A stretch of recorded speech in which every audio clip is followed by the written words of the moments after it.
Hello students, welcome back to my channel. आज जो हम लोग करने जा रहे हैं that is very important topic, that is coordinate geometry.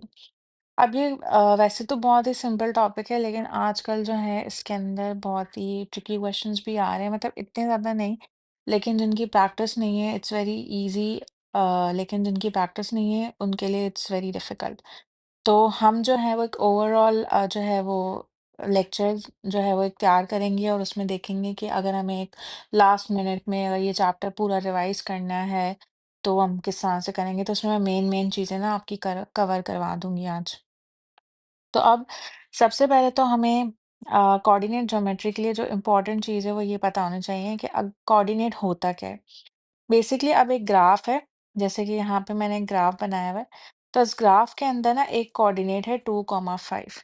अब ग्राफ के अंदर एक कोऑर्डिनेट है, एक पॉइंट है, उसको हम कहेंगे कोऑर्डिनेट।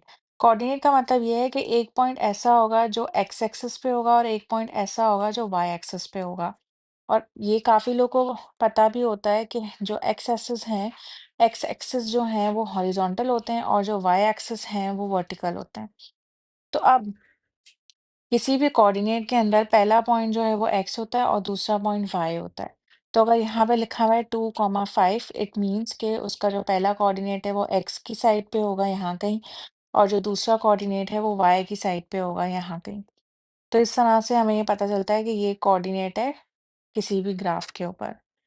ठीक है, उसके बाद अब कोऑर्डिनेट ज्योमेट्री के अंदर तीन इंपॉर्टेंट फॉर्मूलाज हैं जो हमें पता होने चाहिए। अब उसके अंदर जैसे यहाँ पे एक कोऑर्डिनेट है ए और एक कोऑर्डिनेट है बी। जो ए कोऑर्डिनेट है हमने उसको उसके पॉइंट को x1 बोल दिया है और उसके वाई वाले पॉइंट को y2 बोल दिया है। इसी तरह से, सॉरी ये y2 नहीं y1 होगा। तो इसी तरह से इसी तरह जो पॉइंट बी है उसका पहला पॉइंट x2 होगा और दूसरा पॉइंट y2 होगा। ठीक है, अब ये दो कोऑर्डिनेट्स हैं। अब इन दो कोऑर्डिनेट्स के अगर हमें मिड पॉइंट फाइंड करना हो तो हमें उसका फॉर्मूला आना चाहिए, डिस्टेंस का फॉर्मूला आना चाहिए और ग्रेडियंट का फॉर्मूला आना चाहिए। अगर हमें मिड पॉइंट फाइंड करना है तो मिड पॉइंट का जो मतलब होता है दैट इज मिड वैल्यू। और मिड वैल्यू का मतलब है कि दो वैल्यूज के बीच की जो वैल्यू है वो फाइंड करनी है। तो अगर हमें एक्स पॉइंट का, यानी कि एक ये पॉइंट है एक्स, एक ये पॉइंट है एक्स, इन दोनों का मिड वैल्यू फाइंड करना है तो that will B x1 plus x2 divided by 2।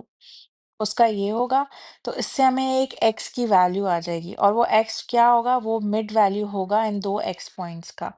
इसी तरह से अगर हमें y का मिड पॉइंट फाइंड करना है तो y की पहली वैल्यू ले लेंगे और y की दूसरी वैल्यू ले लेंगे, उसको डिवाइड बाय 2 करेंगे। अब इट डज़न्ट मैटर कि आप y1 पहले लिख लो, y2 पहले लिख लो, या y2 पहले लिख लो, y1 पहले लिख लो। आपको बस मिड पॉइंट फाइंड करना है, और मिड पॉइंट मतलब हाफ। हाफ फाइंड करने का मतलब आप किसी भी चीज़ को डिवाइड बाय 2 कर दो, तो ये मकसद है। अब ये मिड पॉइंट का फॉर्मूला होगा, इससे आपके पास एक x की वैल्यू आ जाएगी और एक y की वैल्यू आ जाएगी इस फॉर्मूला से, एंड वो दोनों वैल्यूज़ जो हैं वो हाफ होंगी। अब हमारे पास जो दूसरा इंपॉर्टेंट फॉर्मूला है जो इस चैप्टर में यूज़ होता है दैट इज़ डिस्टेंस, या उसको हम लेंथ भी कह सकते हैं। कि अगर दो पॉइंट्स दिए हुए हैं जैसे ए और पॉइंट बी है, उन दोनों के बीच में डिस्टेंस कितना है। जैसे कि एक पॉइंट अगर आप देख लो, यहाँ पे ए पॉइंट है और यहाँ पे हमारा बी पॉइंट है। तो इन दोनों के बीच में जो डिस्टेंस है वो हमें कैसे पता चलेगा, वो हमें पता चलेगा इस फॉर्मूला से। इसका फॉर्मूला है x2 माइनस x1 का whole square plus y2 minus y1 का होल स्क्वायर, और इस पूरे के ऊपर हम लोग स्क्वायर रूट दे देंगे, अंडर रूट या स्क्वायर रूट जो भी बोलो आप, वो दे देंगे। तो ये एक फॉर्मूलाज होते हैं जो हमें याद करने पड़ते हैं। तो ये हम याद करेंगे, उससे पता चलेगा कि अब इन दोनों के बीच में जो है वो डिस्टेंस कितना है। ये फॉर्मूला लगाएंगे तो हमारे पास डिस्टेंस आ जाएगा, इन दोनों के बीच में डिस्टेंस कितना है। अब अगर हम आए ग्रेडियंट का, ग्रेडियंट बहुत इंपॉर्टेंट जो है वो कॉन्सेप्ट है इस चैप्टर के अंदर, जो बहुत बार टेस्ट होता है डिफरेंट डिफरेंट वेज में। तो हम ग्रेडियंट को बहुत अच्छे से समझेंगे। पहला तो कॉमन फॉर्मूला होता है ग्रेडियंट का, और ग्रेडियंट को हम एम भी बोलते हैं।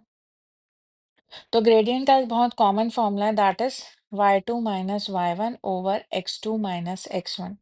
ये ग्रेडियंट का कॉमन फॉर्मूला है जो बहुत लोगों को पता होता है। अब ग्रेडियंट होता क्या है, ग्रेडियंट बेसिकली होता है स्लोप। स्लोप का मतलब है कि हमारा जो ग्राफ है ना वो कितना स्टीपर है। अब लोग कहते हैं कि हाँ चलो ये तो हमने समझ लिया कि स्लोप का मतलब ये है कि हमारा ग्राफ कितना स्टीपर है, लेकिन स्टीपर का क्या मतलब है? स्टीपर मतलब कि वो कितना वर्टिकल होने के करीब है। Vertical is this line. अब वो ग्राफ जो है वो कितना वर्टिकल होने के करीब है, जितना वो वर्टिकल होगा उतना वो स्टीपर होगा। अब अगर हम लोग यहाँ पे देखें तो एक हमारे पास ग्राफ ए है, एक हमारे पास ग्राफ बी है। अगर आप देखो तो ये ग्राफ ए जो है वो ग्राफ बी से ज़्यादा स्टीपर है। कैसे पता चला? क्योंकि ये वर्टिकल की तरफ है। वर्टिकल लाइन यहाँ होगी तो ये इसके करीब है। और यहाँ पे अगर आप देखो तो ये फ्लैट जा रहा है, मतलब वो हॉरिजॉन्टल के करीब है। हॉरिजॉन्टल ये लाइन होती है ना, तो वो हॉरिजॉन्टल के करीब जा रहा है, जबकि ये वाला ग्राफ वर्टिकल के करीब है। तो ये ज़्यादा स्टीपर है, और ज़्यादा स्टीपर होने का मतलब है उसका जो ग्रेडियंट है वो भी ज़्यादा होगा। इसी तरह से जो पॉइंट बी है वो स्टीपर कम है, तो उसका ग्रेडियंट भी कम होगा। अगर आप पॉइंट सी देखो, ग्राफ सी में देखो तो वो बिल्कुल एग्जैक्ट स्ट्रेट है। इट मीन्स के वर्टिकल है। तो वर्टिकल का क्या मतलब हुआ कि उसकी जो स्टीपनेस है वो मैक्सिमम हो गई, और मैक्सिमम का मतलब है अनडिफाइंड। अनडिफाइंड ग्रेडियंट होगा उसका, या इन्फिनिट भी बोल सकते हो आप। तो इन्फिनिट क्यों है? क्योंकि वो मैक्सिमम स्टीप है, और मैक्सिमम स्टीप का मतलब है कि वो मैक्सिमम वर्टिकल है, तो उसका जो ग्रेडियंट होगा वो इन्फिनिटी हो जाएगा। इसी तरह से अगर आप ग्राफ डी देखो तो ग्राफ डी हमने बिल्कुल फ्लैट हॉरिजॉन्टल बना दिया है। हॉरिजॉन्टल मतलब वो मिनिमम स्टीप है। मिनिमम मतलब वो बिल्कुल ही स्टीप नहीं है। तो उसका मतलब जो उसका ग्रेडियंट होगा वो ज़ीरो होगा। तो इस तरह से आप इसको याद कर लो कि अगर वर्टिकल लाइन होगी तो अनडिफाइंड होगा, और अगर हॉरिजॉन्टल लाइन होगी तो उसका जो ग्रेडियंट होगा वो ज़ीरो हो जाएगा। और वो क्यों है? क्योंकि स्टीप का मतलब ये है कि वर्टिकल के करीब होना। अच्छा, एक और कॉन्सेप्ट है जो यहाँ पे हम लोग देखेंगे, दैट इज कि जो ग्रेडियंट है वो हमारा पॉजिटिव है या नेगेटिव है, वो हमें ग्राफ देख के कैसे पता चलता है? तो ग्राफ देख के ये पता चलता है कि जब भी आप किसी ग्राफ को देखते हो तो आप उसको लेफ्ट टू राइट देखते हो। कोई भी ग्राफ जो है अगर आप देख रहे हो, जैसे अगर हम लोग इस ए ग्राफ को देख रहे हैं तो हम इस पॉइंट से स्टार्ट करके इस पॉइंट तक देख रहे हैं इस ग्राफ को। इसी तरह से इस पॉइंट को भी यहाँ से यहाँ तक देख रहे हैं। तो लेफ्ट से स्टार्ट होगा हम ग्राफ को देखना, लेफ्ट से स्टार्ट करेंगे और राइट पे एंड होगा। तो अगर वो लेफ्ट टू राइट है और वो ऊपर की तरफ जा रहा है तो वो पॉजिटिव होगा। इसी तरह से अगर ग्राफ जो है यहाँ पे अब लेफ्ट पॉइंट है और राइट नीचे है, तो वो नीचे की तरफ जा रहा है तो मतलब उसका ग्रेडियंट जो है वो नेगेटिव है। ये एक अपवर्ड ग्राफ है, ये एक डाउनवर्ड ग्राफ है, और अपवर्ड ग्राफ में पॉजिटिव होता है और डाउनवर्ड में नेगेटिव होता है। तो ये कुछ कॉन्सेप्ट्स थे जो ग्रेडियंट से रिलेटेड हमने पढ़े। अब हम एक-एक फॉर्मूला को इम्प्लीमेंट करेंगे। पेपर में डायरेक्ट क्वेश्चंस नहीं आते कि आपके मिड पॉइंट फाइंड करना है या डिस्टेंस फाइंड करना है। आपको जो है वो फाइंड करने पड़ जाते हैं उसको डिफरेंट वे में करने के लिए। अब मिड पॉइंट जो है उसका फॉर्मूला हमने देख लिया था कि x1 plus x2 divide by 2 और y1 plus y2 divide by 2 था। अब अगर हम एक एग्जांपल लेके 2 पॉइंट्स ले लेते हैं, एक पॉइंट हमारे पास है 4,5, दूसरा पॉइंट है हमारे पास 3,5। तो अगर हमें उसका मिड पॉइंट फाइंड करना है तो हम कैसे फाइंड करेंगे? मिड पॉइंट का आप फॉर्मूला इम्प्लीमेंट करोगे जस्ट। क्या फॉर्मूला था? पहले आपने दोनों एक्स की वैल्यूज को ऐड करना है, 4 + 3 डिवाइडेड बाय 2, कॉमा फिर वाई की वैल्यूज को ऐड करके डिवाइड बाय 2 कर देना है। तो ये इस तरह से हो जाएगा, 4 + 3 7/2, कॉमा 5 + 5 10/2। अब आप देखो इसको फर्दर सिंप्लीफाई कर सकते हो। तो या तो आपके पास ऑप्शन होता है आप इसको डेसिमल में लिख सकते हो या एज इट इज फ्रैक्शन में भी लिख सकते हो। तो ये हमारा मिड पॉइंट आ जाएगा ए और बी पॉइंट्स का। ठीक है। अच्छा, इसमें एक और चीज़ ये है कि इससे कोई फर्क नहीं पड़ता कि आप पहले पॉइंट ए ले लो और बाद में पॉइंट बी ले लो, या आप पॉइंट ए में, क्योंकि आप पहले पॉइंट ए ले रहे हो तो इसलिए हम इसको x1 बोल रहे हैं, और पॉइंट बी को हम बाद में ले रहे हैं तो x2 ले रहे हैं। तो मिड पॉइंट करते वक्त हमें ऑर्डर की जो है वो ज़रूरत नहीं पड़ती कि ऑर्डर सेम हो। आप पॉइंट ए को पहले लिख दो, पॉइंट बी को बाद में लिखो, उससे कोई फ़र्क नहीं पड़ता। x2 आप इसको बना दो, इसको y x1 बना दो, कोई फ़र्क नहीं पड़ेगा, आपका आंसर सेम ही आएगा। अच्छा, अब आपने फाइंड करना है डिस्टेंस। अब डिस्टेंस जो है उसका फॉर्मूला हमने देखा था, ये डिस्टेंस में आपने बस सिंपली फॉर्मूला लगाना है। हम सेम पॉइंट्स ले लेते हैं। तो अगर हमें डिस्टेंस फाइंड करना है तो हम इसका फॉर्मूला जस्ट पुट करेंगे। तो पहले हमें x2 की वैल्यू चाहिए जो हमने यहाँ पे 3 ली है। तो यहाँ पे हम लोग ले लेंगे 3 माइनस x1 की वैल्यू थी 4, उसका स्क्वायर लेंगे, फिर ऐड करना है, फिर हमने y2 लेना है। तो y2 5 था और y1 भी 5 है और उसका हमने स्क्वायर ले लिया है। ठीक है। अब हम इसको बस फर्दर सॉल्व करेंगे। पहले हम ब्रैकेट सॉल्व करेंगे। तो यहाँ पे हमारे पास आ जाएगा -1 का स्क्वायर, यहाँ पे हमारे पास 0 आ गया। ठीक है। तो अब यहाँ पे हमारे पास आ जाएगा -1 का स्क्वायर 1 ही होता है, उसका अंडर रूट भी 1 होता है। तो आपका आंसर 1 आ गया। क्योंकि ये सिंपल एग्जांपल थी तो हमने इसको उस तरह कर लिया, वरना वैल्यूज भी आती हैं। बट ये आपसे हो जाएगा। फिर हमने ग्रेडियंट का भी एक ऑप्शन ले लिया कि भाई ग्रेडियंट कैसे निकलेगा। ग्रेडियंट इस तरह से फाइंड करना बहुत इजी है। y2 हमने 5 लिया था, y1 हमारा 5 था, डिवाइडेड बाय x2 3 है और x1 4 है। तो यहाँ पे अगर हमारे पास 0 आ गया तो हमारा टोटल आंसर ही 0 हो जाएगा। ऊपर वाली वैल्यू 0 आ गई तो यहाँ पे ये भी 0 आ गया। तो हमारा ग्रेडियंट 0 आ गया। ठीक है, अब ये बहुत बेसिक्स एग्जांपल्स थी, डायरेक्टली क्वेश्चन आता भी नहीं है। किस तरह आएंगे वो भी हम आगे सॉल्व करेंगे। अब जो दूसरा कॉन्सेप्ट है इस चैप्टर के अंदर जो हमें पता होना चाहिए, that is equation of a line. अब इक्वेशन ऑफ अ लाइन कैसे फाइंड की जाती है? सबसे पहले तो हमें एक चीज ये देखनी होगी कि अगर बिल्कुल स्ट्रेट हॉरिजॉन्टल लाइन हो तो उसकी इक्वेशन क्या आएगी। उसकी इक्वेशन आपकी आएगी y की फॉर्म में। क्यों y की फॉर्म में आएगी? क्योंकि उसके x कोऑर्डिनेट्स बेसिकली जो है ना वो 0 होते हैं। कैसे पता चला? ऐसे पता चला कि आपका यहाँ पे ये पॉइंट है और यहाँ पे आपकी डेड स्ट्रेट हॉरिजॉन्टल लाइन आ रही है। तो उस पे x की वैल्यू अगर आप देखो तो यहाँ पे 0 आएगी और y की वैल्यू आपको पता चल रही है कि 1 है, क्योंकि वो लाइन 1 के ऊपर है। तो इसलिए उसकी जो हमेशा आपकी इक्वेशन आएगी वो y की फॉर्म में आएगी, उसमें x नहीं आएगा। तो हॉरिजॉन्टल लाइंस जो होती हैं उनकी इक्वेशन y की फॉर्म में आती है। इसी तरह से वर्टिकल लाइन होगी तो उसमें आप ऑपोजिट कर दो। वर्टिकल लाइंस में अगर आप चेक चेक करो तो y एक्सिस के ऊपर जो लाइन है वो नहीं फॉल कर रही, वो x एक्सिस के ऊपर किसी कोऑर्डिनेट में फॉल कर रही है।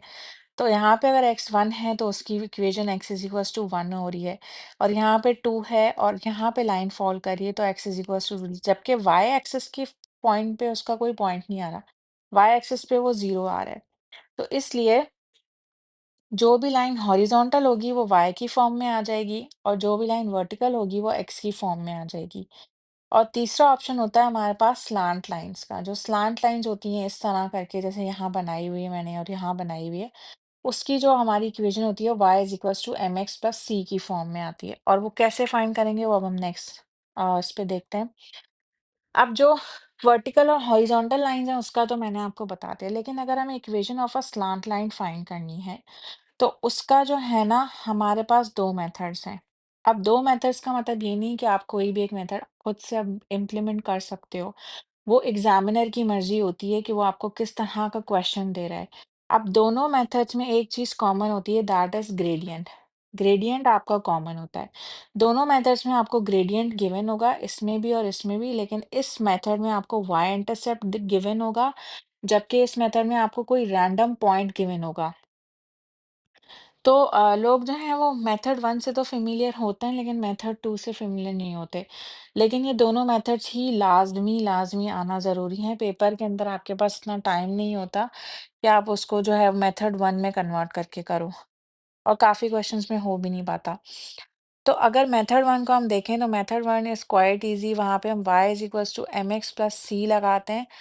और अच्छा, वाई इंटरसेप्ट क्या होता है, पहले हम इस कॉन्सेप्ट को क्लियर कर लेते हैं। काफ़ी स्टूडेंट्स कंफ्यूज होते हैं कि वाई इंटरसेप्ट क्या है।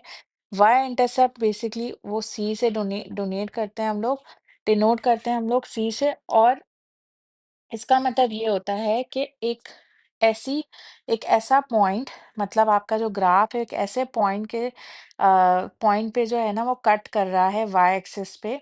जैसे यहाँ पे अगर आप देखो तो वाई की वैल्यू 1 आ रही है, ठीक है। और ये जो ग्राफ है ना, ये गुजरते गुजरते इस वाई पॉइंट से कट कर रहा है। वाई एक्सिस कौन सी होती है? वर्टिकल वाली, ये वाई एक्सिस है ना। इस वाई एक्सिस पे वो किसी पॉइंट पे कट होगा। अब वो यहाँ हो सकता है, यहाँ हो सकता है, ऐसे हो सकता है, ऐसे हो सकता है, किसी भी डायरेक्शन पे वो कहीं पे भी वाई एक्सिस को अगर कट कर रहा है, तो जिस पॉइंट पे वो वाई एक्सिस को कट कर रहा है, वो पॉइंट हमारा कहलाता है वाई इंटरसेप्ट और उसको हम सी से डिनोट करते हैं। तो ये हमारा होता है वाई इंटरसेप्ट। अब अगर आपके पास पेपर में वाई इंटरसेप्ट गिवन हो यानी सी गिवन हो और दूसरा आपको ग्रेडियंट गिवन हो यानी कि एम गिवन हो, तब आप ये मेथड बहुत इजीली लगाते हो। तब आप सिंपली ये वाली इक्वेशन लगाते हो। ठीक है? अब पहले हम इसको करके देखते हैं।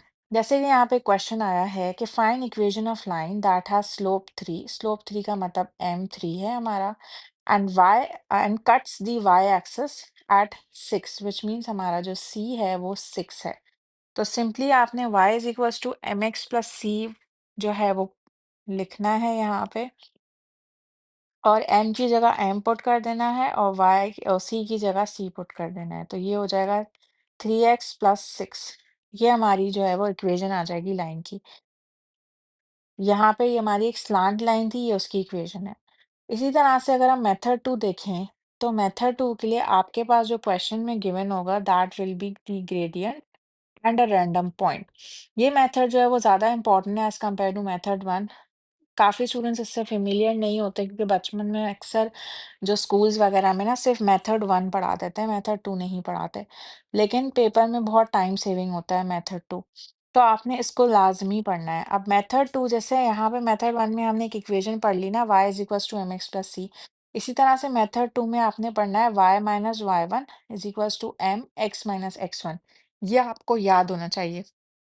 इस मेथड के लिए जो रिक्वायरमेंट्स हैं वो एक ग्रेडियंट है और दूसरा कोई भी एक रैंडम पॉइंट है। तो अब हम इसको करके देखते हैं।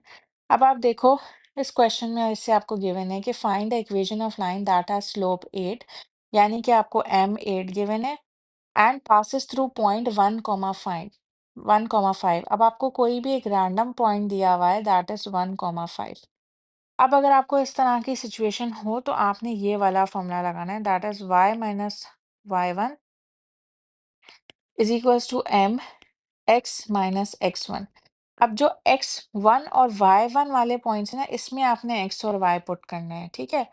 जो मेन y है वो आपने उसको आपने नहीं कुछ भी करना, जो y1 पॉइंट है उस पे आप ये y वाला पॉइंट डाल दोगे दैट इज 5, m हमारा 8 है, x ही रहेगा, x1 की जगह हम लोग 1 पुट करेंगे। तो अब यहाँ पे हम लोग उसको बस सॉल्व करेंगे, इस ब्रैकेट को सॉल्व करेंगे that will B 8x minus 8। अब हम इस y को सब्जेक्ट बनाएंगे तो 8x minus 8 plus 5 that will be y is equals to 8x minus 3। ये हमारी इक्वेशन आ जाएगी इस पॉइंट की। इस मेथड से ये इक्वेशन आ रही है। तो ये मेथड 2 था और ये मेथड 1 था, दोनों मेथड्स का हमें पता होना ज़रूरी है। अब हम एक और क्वेश्चन करके देखते हैं। अब जैसे यहाँ पे दिया है कि find the equation of line where which has slope -3 and passes through point 4, -2। तो यहाँ पे आपक अगर आप देखो तो यहाँ पे हमारे पास जो स्लोप आ रहा है that is m is equals to -3 and जो पॉइंट आ रहा है हमारे पास दैट इज़ 4, -2। सिंपली आप y minus y1 is equals to m x minus x1 put करोगे। तो y y1 की जगह अब यहाँ पे अगर आप देखो तो -2 है। तो ब्रैकेट में हम -2 पुट करेंगे क्योंकि ऑलरेडी फॉर्मूला में जो माइनस था वो वहीं रहेगा। m हमारा -3 हो जाएगा, x माइनस 4 हमारा हो जाएगा x की वैल्यू। अब सिंपली बस हम इसको आगे सॉल्व करेंगे। अब ये प्लस और ये वाला ये माइनस और माइनस प्लस हो जाएगा। तो this will be y plus 2 is equals to अब हम ब्रैकेट को सॉल्व करेंगे। -3x माइनस माइनस प्लस 3 4 ज़ा 12। अब बस हम y को सब्जेक्ट बनाएंगे तो that will B -3x plus 12 minus 2। So our answer will be y is equals to -3x plus 10। ये हमारा फाइनल आंसर हो जाएगा। इस तरह से हम जो है वो equation of a slant line find करते हैं इस मेथड 2 से। ठीक है? अच्छा, अब यहाँ पे एक और चीज़ ये है कि अगर यहाँ पे हमारे पास जो है वो कभी-कभी एग्ज़ामिनर जो है ना वो हमें ग्रेडियंट नहीं देता।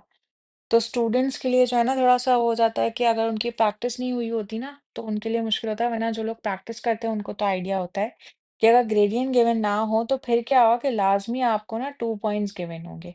यहाँ पे आपको 1 पॉइंट गिवन है ना, उस केस में आपको एक और पॉइंट गिवन होगा, तो आप ऑब्वियसली जब 2 पॉइंट्स गिवन हैं, तो 2 पॉइंट्स की हेल्प से आप ग्रेडियंट फाइंड कर सकते हो। तो y2 minus y1 over x2 minus x1 के फॉर्मूला से आप ग्रेडियंट फाइंड करके उसके बाद आप ये वाली जो है वो इक्वेशन फाइंड कर सकते हो। ठीक है? अब हमारे पास एक और कॉन्सेप्ट है, दैट इज कि how to find gradient of a line from its equation. अब अगर इक्वेशन गिवन हो तो आप ग्रेडियंट कैसे फाइंड करोगे? अब स्टूडेंट्स क्या करते हैं कि वो देख लेते हैं यार x के साथ जो वैल्यू है ना वो दैट इज जो है ना वो हमारा ग्रेडियंट। तो आपने बस ऐसे ही ना बस जल्दी-जल्दी में आके ये गलती नहीं करनी कि आके बस आपने देख लिया कि x के साथ जो वैल्यू आ रही है वो हमारा ग्रेडियंट है। आप चाहे m इज़ इक्वल्स टू 3 इसको समझ लो, अगर आप माइनस कंसीडर नहीं कर रहे तो वो भी गलत हो जाएगा, और अगर आप माइनस कंसीडर कर रहे हो तब भी गलत हो जाएगा। अगर आपने ग्रेडियंट फाइंड करना है किसी भी इक्वेशन में से, तो लाज़मी आपने जो कोएफ़िशिएंट ऑफ एक्स तो ग्रेडियंट होता है, वो तो हमें पता है कि जो भी एक्स का कोएफ़िशिएंट है वो ग्रेडियंट वो, लेकिन उस केस में जब आपने वाई को सब्जेक्ट बनाया हुआ हो। अगर आप यहाँ पे देखो तो आपकी जो इक्वेशन है वो वाई की सब्जेक्ट की फॉर्म में तो है ही नहीं। यहाँ 4y minus 3x is equals to 15 लिखा हुआ है। क्या ये वाई की सब्जेक्ट की फॉर्म में है? नहीं। तो सबसे पहला स्टेप ये है कि आप वाई को सब्जेक्ट बनाओ और फिर आप उसको इस इक्वेशन से कंपेयर करो, यानी एक्स का जो कोएफ़िशिएंट होगा तो उस केस में फिर होगा। अगर आप यहाँ पे देखो तो हम लोग पहले 4y is equals to 15 plus 3x लिख रहे हैं ना। तो अगर आप यहाँ पे देखो तो आपने इसको, बल्कि हम यहाँ से इसको स्टार्ट से करते हैं, देखो। अब यहाँ पे आपने क्या किया, आपकी जो इक्वेशन थी वो ये थी। इसको देख के हमें नहीं पता चल रहा कि ग्रेडियंट क्या है। हम y को सब्जेक्ट बनाएँगे तो 4y is equals to 15 plus 3x, या 3x प्लस 15 लिख लो आप, इस तरह ईज़ी होता है। 3x प्लस 15, ठीक है? अब आपने y को सब्जेक्ट बनाना है, तो that will B 3 upon 4x plus 15 upon 4। अब आप कह सकते हो कि यार इसका जो ग्रेडियंट है दैट इज़ 3 अपॉन 4। अब आप देखो तो ग्रेडियंट आपके पास, पहले आप उसको -3 लिख रहे थे, लेकिन अब आप कहोगे कि यार इसका जो ग्रेडियंट है वो हमारा है m is equals to 3 upon 4। ठीक है? तो इस तरह से हम इक्वेशन में से देख लेते हैं। अब हमारे पास एक और कॉन्सेप्ट है इस चैप्टर के अंदर, दैट कि अगर कोई पॉइंट जो है वो आपका किसी लाइन के अंदर लाई करता है, तो वो अपनी इक्वेशन को ज़रूर सैटिस्फाई करेगा। मतलब अगर आप यहाँ ग्राफ में देखो तो एक पॉइंट है 1,5। अब ये जो 1,5 पॉइंट है ना, ये इस लाइन की जो भी इक्वेशन होगी ना उसको सैटिस्फाई ज़रूर करेगा। जैसे कि यहाँ पे क्वेश्चन है कि check if 1,5 lies on y is equals to 2x plus 3 और नॉट। तो अगर आपने चेक करना है कि यार ये पॉइंट लाई करता है कि नहीं, तो आप सिंपली क्या करो, इस पॉइंट को इस इक्वेशन के अंदर पुट कर दो। मतलब ये है कि y को आप सब्जेक्ट ही रहने दो। यहाँ पे आप x की पॉइंट पे x पुट कर दो जो कि हमारा 1 है, 1 प्लस 3। तो दोनों साइड्स पे आपका जो आंसर है ना वो सेम आना चाहिए, यानी कि y 5 आना चाहिए। तो क्या y 5 है इस केस में? हाँ। तो जब यहाँ पे 5 आ रहा है, मतलब दोनों साइड्स पे इक्वेट हो रहा है, तब आपका पता चलेगा कि हाँ, ये जो 1,5 है ये इस लाइन के अंदर ही लाई करता है। अगर ये इक्वेट ना होता तो ये पॉइंट इस इक्वेशन का नहीं था, मतलब इस इक्वेशन के ऊपर लाई नहीं कर रहा था। ठीक है? अच्छा, अब इस तरह के बहुत क्वेश्चंस हैं पास्ट पेपर्स के अंदर, अगर आप प्रैक्टिस करो।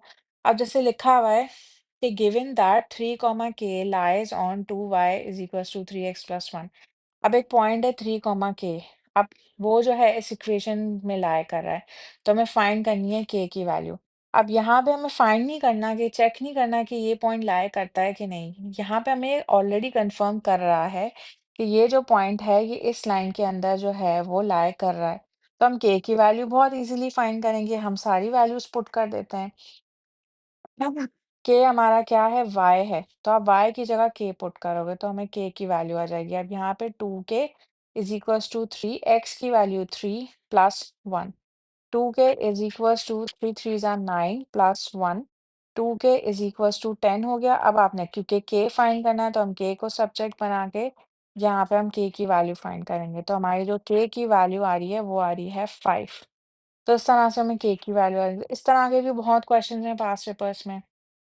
अब एक और कॉन्सेप्ट है इस टॉपिक के अंदर कि अगर कोई पॉइंट जो है वो आपका एक्स एक्सिस पर लाई कर रहा है तो उसका मतलब ये है कि आपको वाई ज़ीरो लेना है। और इसी तरह से अगर कोई पॉइंट जो है वो वाई एक्सिस पे लाई कर रहा है तो एक्स को आपने ज़ीरो लेना है। अब इसका कॉन्सेप्ट क्या है? बेसिकली ये कह रहा है कि अगर कोई पॉइंट जो है वो एक्स एक्सिस मतलब एक्स एक्सिस के ऊपर लाई कर रहा है, ये एक्स एक्सिस है और ये वाई एक्सिस है। तो अगर कोई पॉइंट इस लाइन के ऊपर लाई कर रहा है, तो उसका मतलब ये होगा y ज़ीरो है। ऑब्वियसली y ज़ीरो ही होगा ना, क्योंकि अगर आप यहाँ देखो, तो वो जो पॉइंट है ना वो किसी तरफ ऊपर की तरफ है, ना वो कहीं नीचे की तरफ है। तो y का पॉइंट तो तभी आता है ना जब कोई पॉइंट ऊपर या नीचे की तरफ जा रहा हो। पॉइंट यहाँ होता तो उसकी y की कोई वैल्यू होती, कोई यहाँ होता तो उसकी y की कोई वैल्यू होती। अगर पॉइंट यहाँ है व्हिच मीन्स कि वो x की तरफ तो है, क्योंकि x का मतलब होता है राइट या लेफ्ट की तरफ। तो अगर x का पॉइंट तो है लेकिन y के ऊपर वो ऊपर या नीचे नहीं आ रहा, तो y उसको हम ज़ीरो ले लेंगे। इसी तरह से कोई पॉइंट अगर y एक्सिस के ऊपर लाई कर रहा है तो x के भी तो ज़ीरो हो गया ना। अगर आप यहाँ देखो तो ज़ीरो पॉइंट होता है यहाँ पे। तो वो ना लेफ्ट की तरफ ना राइट की तरफ जा रहा है ना लेफ्ट की तरफ जा रहा है, तो इसका मतलब हम जो पॉइंट x है वो ज़ीरो ले लेंगे। तो सिंपली इसका यही मतलब था कि अगर कोई पॉइंट जो है वो एक्स एक्सिस पर लाया कर रहा है तो आपने वाई ज़ीरो लेना है, और अगर वाई एक्सिस पे ले रहा है तो एक्स ज़ीरो लेना है। अब अगर आप इसका क्वेश्चन देखो, तो कहता है कि लाइन 3x प्लस 4y = 12 जो है वो कट कर रहा है एक्स एक्सिस पे एक पॉइंट P पे and cuts y axis at point Q। Find the coordinates of P and Q। अब आपने P एंड Q के कोऑर्डिनेट्स फाइंड करे और वो आपको ये बता रहा है, तो वो एक्स एक्सिस पे कट हो रहा है P पॉइंट के ऊपर। मतलब P पॉइंट वो होगा जिसका y ज़ीरो होगा। हमें कैसे पता चला कि y ज़ीरो है? क्योंकि वो x एक्सिस कह रहा है। जब x एक्सिस का मतलब होता है y आपको ज़ीरो लेना है। तो आप जब इक्वेशन लोगे तो इक्वेशन के अंदर ही आप y की वैल्यू ज़ीरो डाल दो, तो आपका x का वैल्यू आ जाएगा।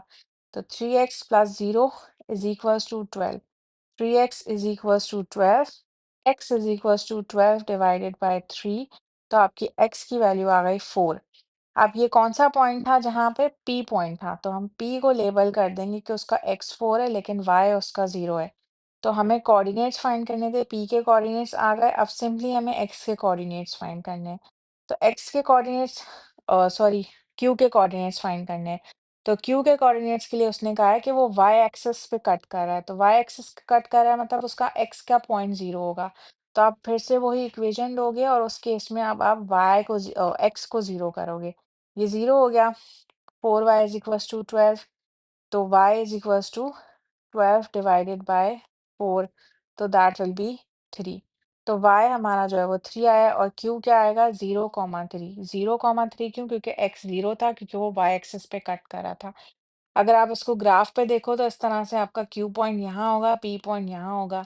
कैसे पता चला? क्योंकि पॉइंट Q जो था उसका x 0 था, वो y एक्सिस पे था, तो वो y एक्सिस पे 3 पॉइंट पे कट कर रहा है।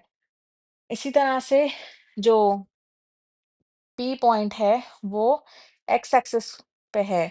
x एक्सिस का मतलब उसका y पॉइंट 0 होगा, तो यहाँ पे कहीं वो लाया करेगा।